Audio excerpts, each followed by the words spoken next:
And Anthony Scaramucci is right here, right now. Thank you for coming on this week. First interview since you left the White House. And I have to start with the president's statement yesterday. If you were White House Communications Director yesterday, would you advise him to give that statement? Well, I wouldn't have recommended that statement. I think he needed to be much harsher as it related to the white supremacists and the nature of that. I applaud General McMaster for calling it out for what it is. It's actually terrorism. And whether it's domestic or international terrorism, with the moral authority of the presidency, you have to call that stuff out. The question is, why didn't the president do that? You know him well. Well, I think Alex mentioned one of the reasons why he doesn't like doing that. He likes doing the opposite of what the media thinks he's going to do. I think he's also of the impression that there is hatred on all sides.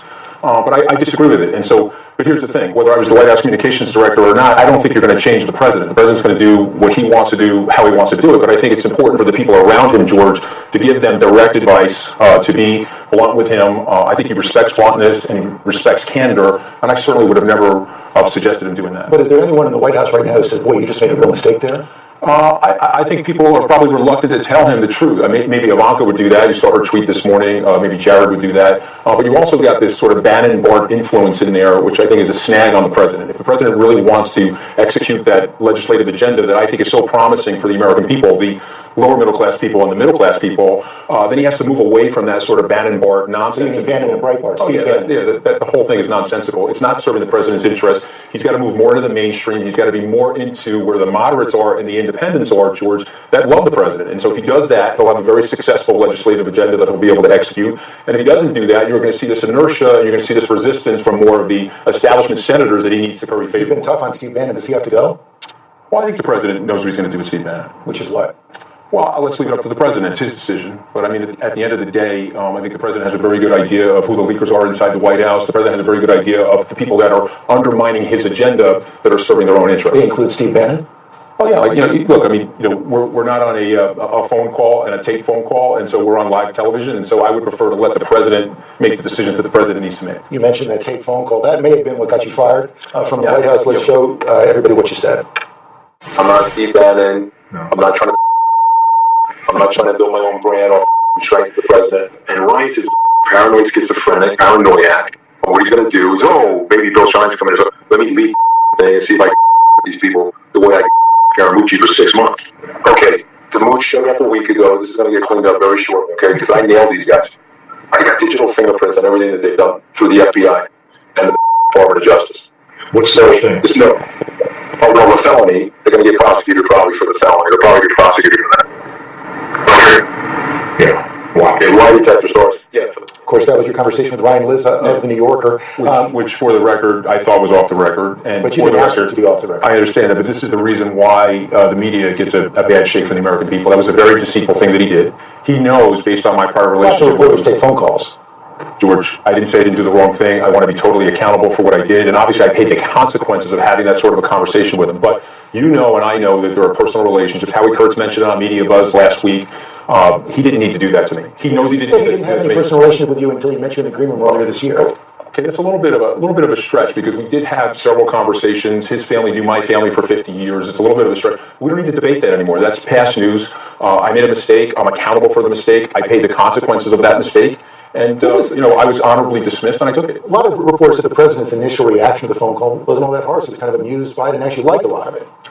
Well, I got to let the president speak for that, but I think you have to understand something. There were probably 1 or 2 people that wanted me in that job, the president being one of them, and there were probably 200 people that didn't want me in that job. And so you know Washington as well as I know Washington. The odds were stacked against me in the job. And so there were leaks, and there was a repetitive process to try to dislodge me. I made an unforced error. That made it easy to dismiss me. And so, like I said, I accept it. What I did was wrong. But we have to move on, and I think the agenda that the American people want is middle class and lower income tax relief. I think they want the opportunity to see their wages grow, and I think the president stands for that. I think we have to put all of ourselves below that agenda. That agenda supersedes everybody else. You were pretty loyal to the president. Did he even call you to let you know?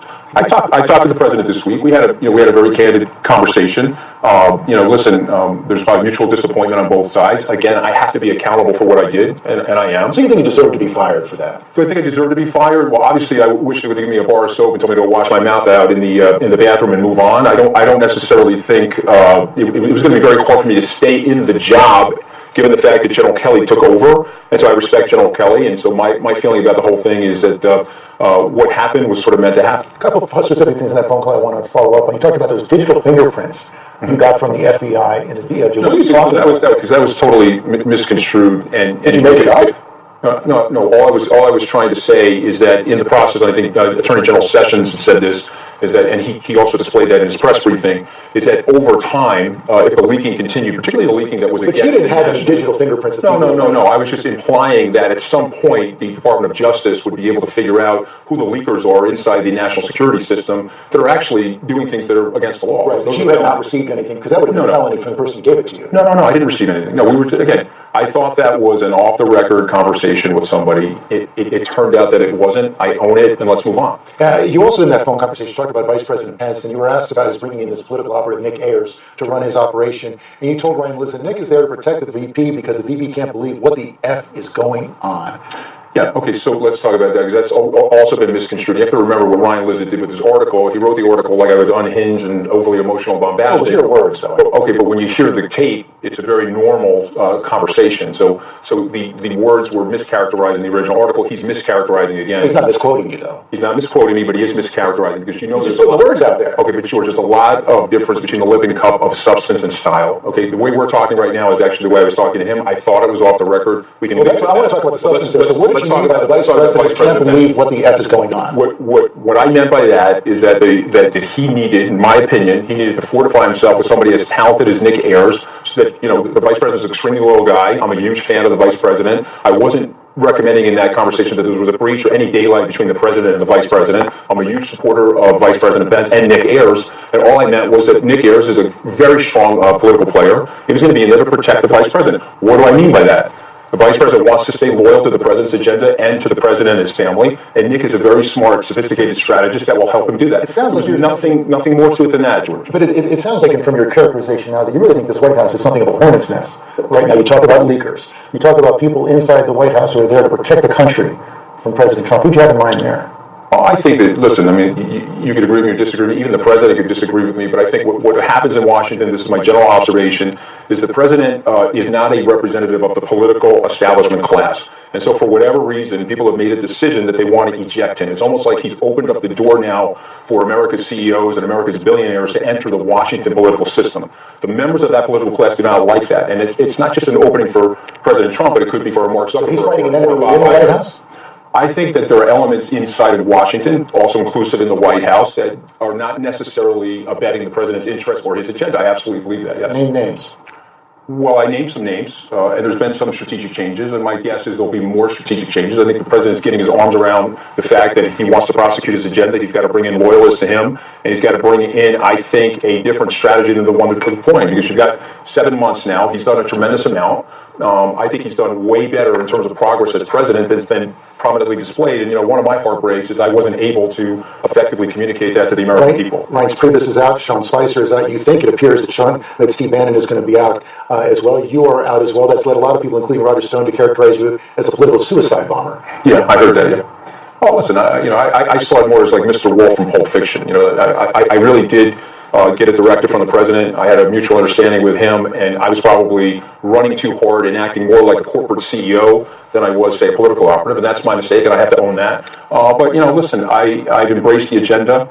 I grew up in a middle-class family. I grew up in a working-class neighborhood. I see the economic desperation and struggle of those people. The President has appropriately identified that. The reason why he won the presidency is that he wants his agenda to include and to lift up those people, George. And so for me, I went in there with my heart and soul. I'm a straight talking person. Did I make mistakes? Absolutely. But I enjoy being a straight-up guy today and in the future. One of the things you advised President Trump against was firing Robert Mueller. Robert Mueller's investigation now a real threat to this White House. Just a report in the New York Times this morning that he's reaching into the White House for interviews with current and former White House staffers. I predict he will not find anything related to President Trump or his family as it relates to the Russia situation. Was it a hard sell to convince the President not to fire Robert Mueller? Not at all. I don't think he has any intention. I mean, I don't know, but I'm just. But you talked to him about it. I don't think he has any intention of firing Robert Mueller.